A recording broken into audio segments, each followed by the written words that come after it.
I was dying. I used to work in phlebotomy. I drew blood, and one night I went home, and the road was moving, Mm. like when I wasn't driving. And I got home and I ate, and my heart started beating way too fast, and I couldn't breathe. And I called 911. I went to the emergency room, and they gave me Xanax and said, "Well, you know, you're having anxiety." But the thing is, I had it every time I was near my apartment.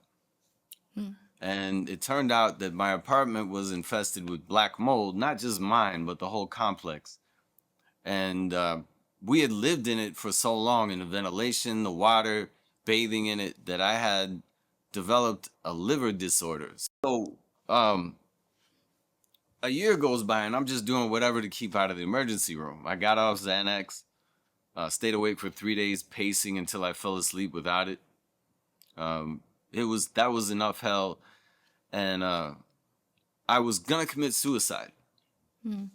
because I couldn't survive. I couldn't eat. I couldn't sleep. Everything made me sick, and it would make my heart race, and it would make my throat close up. And the only thing that doctors were able to tell me is that I had an idiopathic liver disease. Mm. So idiopathic is they don't know why, right? I I called my mother who was here in Matthews. I said, "Mom, I'm gonna kill myself." And she said, nah, go see an acupuncturist. But it turns out that the first time I went to go see him, um, he diagnosed me through my pulse, through my tongue, and he worked on me and he said, it's liver, kidney, spleen. And after getting work done, for the first time in a year, I could breathe normally. Mm. I didn't feel like my heart was leaping out of my chest. I didn't feel like I was going to pass out at any minute. But it didn't last very long.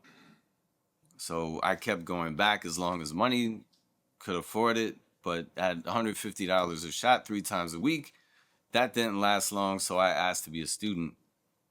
And, it was about 2.5 years of my own personal recovery and about 7 years of an apprenticeship after I recovered.